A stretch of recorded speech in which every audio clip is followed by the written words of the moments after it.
জয় কৃষ্ণকালী মায়ের জয়। মায়ের একটি নতুন ভিডিওতে আপনাদের সকলকে স্বাগত।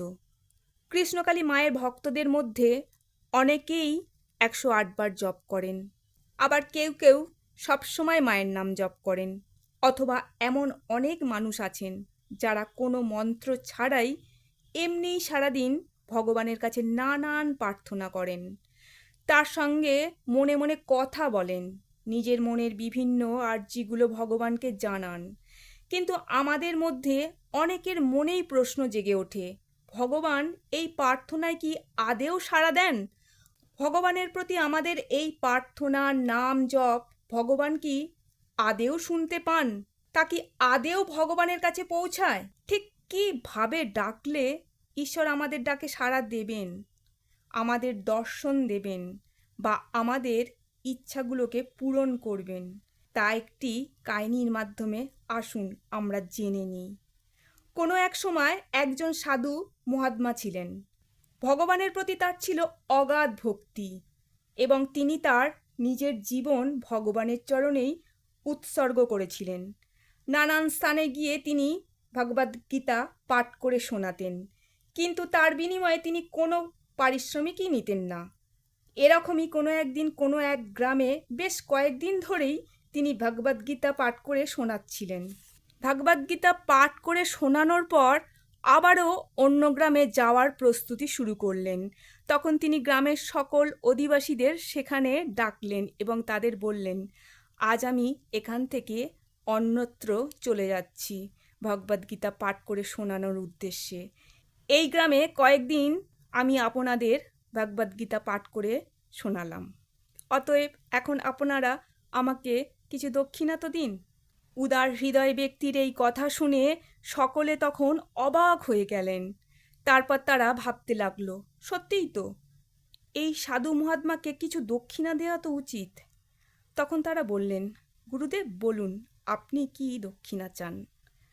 সাধু মহাত্মা বললেন, আমি কোনো অর্থ চাই না, আমি চাই আপনারা প্রত্যেকেই কোনো না কোনো সংকল্প নিন, নিজেদেরকে কথা দিন সেই সংকল্প আপনারা যথাযথভাবে পূরণ করবেন।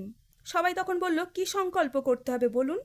সাধু মহাত্মা বললেন, আপনারা প্রত্যেকেই সংকল্প নিন, কেউ গরিবদের খাদ্য দেবেন, কেউ অসহায়দের সাহায্য করবেন, যিনি পূজাপাঠ করেন না তিনি রোজ ভগবানের পূজাপাঠ করবেন। অর্থাৎ আপনাদের মধ্যে যে যেই কাজটা প্রতিদিন করেন তার মধ্যেই কোনো একটি ভালো কাজ করবেন। যারা কোনো না কোনো খারাপ কাজ করেন অথবা যাদের জীবনে কোনো খারাপ অভ্যাস আছে, তারা সংকল্প নিন সেই খারাপ কাজ বা অভ্যাসগুলি আজ থেকেই ত্যাগ করবেন। এটাই হবে আমার গুরুদক্ষিণা। তখন এই কথা শুনে সবাই নিজের মতো করে একটি করে সংকল্প নিল, কিন্তু সেখানে একজন ধনী ব্যক্তি ছিলেন, তিনি কোনো সংকল্পই নিলেন না। তখন সবাই মিলে তাকে বললেন, আমরা সবাই তো কোনো না কোনো সংকল্প নিলাম, এবার আপনার পালা, আপনি কোনো একটা সংকল্প গ্রহণ করুন। সেই ধনী ব্যক্তিটি ছিলেন ঈশ্বরের ভক্ত। এমন কোনো ভালো কাজ নেই যা তিনি করতেন না। অসহায়দের সাহায্য করা, দুর্গতদের পাশে দাঁড়ানো, ভগবানের পুজো করা, প্রার্থনা করা, মানুষকে ভালোবাসা, এই সব কিছুই ছিল তার ধর্মকর্ম। সুতরাং ভালো কাজ করার মতো কোনো কিছুই তার কাছে অবশিষ্ট ছিল না। কিন্তু তাকে তো কোনো সংকল্প নিতেই হবে। তাই তিনি অনেক ভেবেচিন্তে বললেন, ঠিক আছে, আজ থেকে আমি সংকল্প নিলাম, আমার বাড়ির পাশে এক কুম্ভকার আছে, প্রতিদিন সকালে ঘুম থেকে উঠেই তার মুখদর্শন করে তবেই আমি জলপান করব। মুখদর্শন করতে না পারলে জলপান করব না। একথা শুনে সেই সাধু মহাত্মা বললেন, ভগবান সকলের মধ্যেই বিরাজমান, তোমরা আজ থেকেই সকলে একটি করে সংকল্প নিলে আর মনোযোগ দিয়ে এই সংকল্পটি পালন করবে, এর ফল তোমরা কোনো না কোনো একদিন ঠিক পাবেই। এই বলে তিনি সকলকে আশীর্বাদ করে চলে গেলেন। গ্রামবাসীরা সকলে যে যার সংকল্প নিয়েছিল সবাই তা পূরণ করতে লাগলো। এর ফলে সকলের জীবনে কোনো না কোনো পরিবর্তন আসতে শুরু করলো। এদিকে সেই ধনী ব্যক্তি যা সংকল্প নিয়েছিলেন তা যথাযথভাবে পালন করতে করতে 12 বছর অতিক্রম করে ফেললেন। কিন্তু যে কুম্ভকারের মুখদর্শন করে তিনি জল পান করতেন তা সেই কুম্ভকার জানতেন না। এইভাবে 12 বছর পর এমন একদিন এলো যখন সেই ধনী ব্যক্তি কাজের জন্য গ্রামের বাইরে গেলেন, কিন্তু তিনি প্রাকৃতিক দুর্যোগের জন্য রাত্রে বাড়ি ফিরতে পারলেন না। যখন তিনি পরের দিন সেখান থেকে রওনা দিলেন, তার বাড়ি ফিরতে প্রায় বিকাল হয়ে গেল। কিন্তু তিনি এত বছর ধরে যে সংকল্প পালন করছিলেন তা তিনি ত্যাগ করলেন না। ফলে তিনি নিজ বাড়ি ফিরে কুম্ভকারের মুখদর্শন করতে চাইলেন, কিন্তু কুম্ভকার নিজ বাড়িতে উপস্থিত ছিলেন না। তিনি গিয়েছিলেন মাটি কাটতে।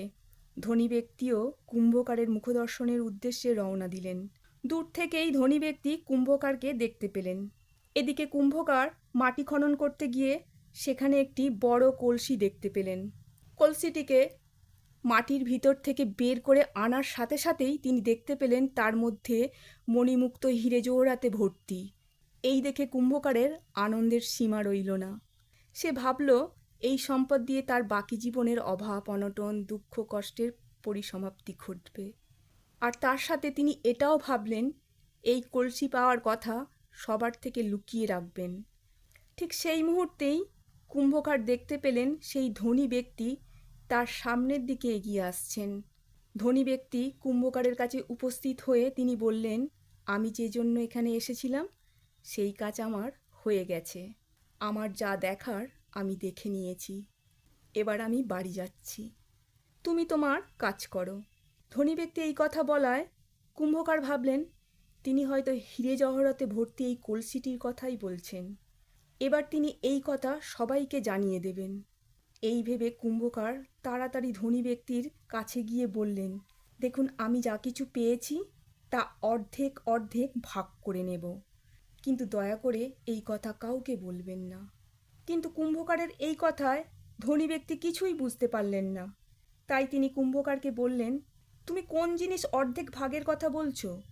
কুম্ভকার তখন কলসিটিকে দেখিয়ে বললেন, এর মধ্যে যা কিছু আছে আপনি আর আমি ভাগ করে নেব। এ কথা শুনে ধনী ব্যক্তি অঝর ঝরে কাঁদতে শুরু করলেন। কিন্তু কুম্ভকার বুঝতে পারল না তিনি কেন এইভাবে কাঁদছেন। কি হয়েছে, আপনি কাঁদছেন কেন? এটা জিজ্ঞেস করলেন আর বললেন, এটা আনন্দের বিষয়, তবে কাঁদছেন কেন?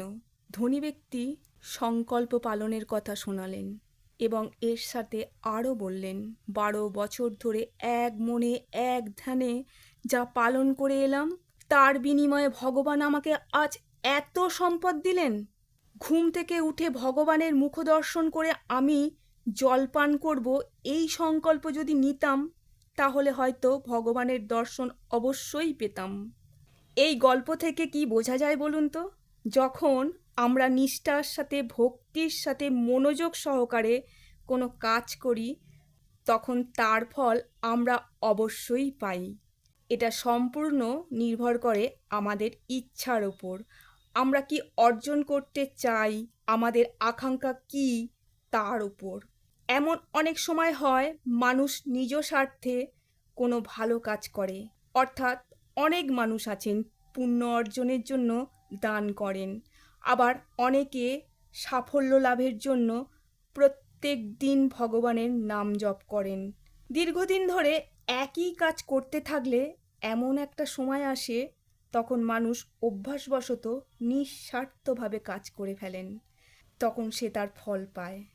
যেমন কেউ যদি সংকল্প নেয় বাড়িতে আসা কাকপক্ষীকে তাড়াবে না, তখন একটা পর্যায়ে গিয়ে এটি তার সংকল্প নয়, চারিত্রিক বৈশিষ্ট্য হয়ে ওঠে। ঠিক তখনই মানুষ তার ফল পায়। সুতরাং জীবনে ভালো থাকতে চাইলে সকলের উচিত এমন কোনো ভালো সংকল্প গ্রহণ করা। জয় কৃষ্ণকালী মায়ের জয়, জয় সোনা মায়ের জয়, জয় মঙ্গলা মায়ের জয়। ঠিক একইভাবে আমিও মায়ের নাম জপ করার সংকল্প গ্রহণ করেছি। ঘুম চোখ খোলার সঙ্গে সঙ্গেই অভ্যাসবশত নিঃস্বার্থভাবে সব সময় ডেকে চলেছি। আপনারাও সকলেই ঠিক এইভাবেই সংকল্প গ্রহণ করুন। একদিন ভালো ফল অবশ্যই পাবেন। সবাই ভালো থাকুন, সুস্থ থাকুন, আনন্দে থাকুন। সব সময় মায়ের নাম জপ করুন।